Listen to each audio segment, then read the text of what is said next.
수면의 질을 판단할 수 있는 가장 확실한 판단 방법이 이 사람이 잠을 잘 때 코를 얼마나 고냐입니다.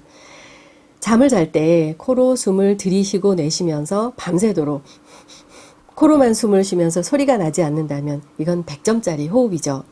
근데 코로 숨을 들이쉬면서 입으로 내뿜으면서 하는 그런 코골이도 있죠. 그러니까 이거는 코로 숨을 들이쉬는 건 되는데 내쉬는 건 안 되니까 50점짜리 호흡입니다. 가장 심각한 증상이 입으로 숨을 들이쉬면서 입으로 숨을 내쉬는 거는 코로 숨을 쉬지 않는 거죠. 이거는 빵점짜리 호흡입니다. 이 빵점보다 더 심각한 호흡이 해서 혀가 말려 들어가면서 기도가 막히는 그런 수면 무호흡 증상인데요. 이거는 정말 점수를 줄 수가 없는 심각한 코골이 증상입니다. 코골이가 사람마다 코를 고는 정도가 달라지는 이유는 이 비강과 부비동이 막혀있는 정도만큼 코골이 소리가 커지게 되어 있는데요. 이 코골이를 살펴보면 코로 숨을 들이쉬면서 이 공간이 넓을 때는 어느 부분에 마찰이 일어나지 않으므로 코골이 소리가 나타나지 않게 됩니다.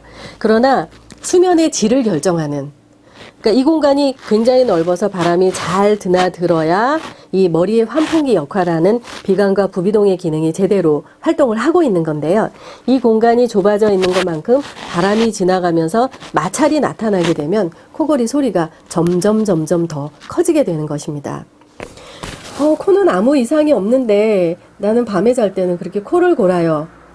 코에 이상이 없는 것이 아닙니다. 제가 치료를 하다 보면 코로 숨을 잘 들이쉬고 내쉰다 할지라도 밤에 자면서 어느 부분에 이렇게 마찰의 음이 나타나면서 코를 곤다는 것은 그 공간이 정상보다 좀 좁아져 있는 것을 뜻하는 거죠. 그래서 코 고는 정도만큼 비강과 부비동 공간이 좁아져 있는 것을 뜻하고요. 이 비강과 부비동 공간이 좁아져 있는 것만큼 수면의 질은 떨어지게 되어 있습니다.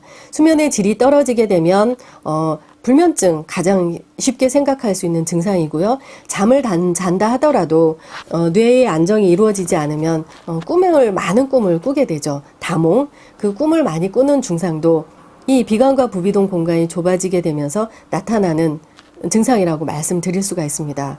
그리고 더 심각한 증상은 잠이 잘 들지 않는 불면증의 증상도 이 비강과 부비동의 공간의 역할과 관련이 있습니다.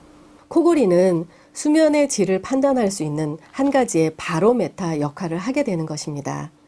코골이도 수면 장애일 뿐만 아니라 수면 장애의 질을 판단하는 그런 근거가 되는 것이므로 비수술 치료요법으로 치료할 수 있는 두이비안 메소드로 수면 무호흡증과 코골이를 치료하게 되면 당연히 수면의 질은 좋아지게 되어 있습니다.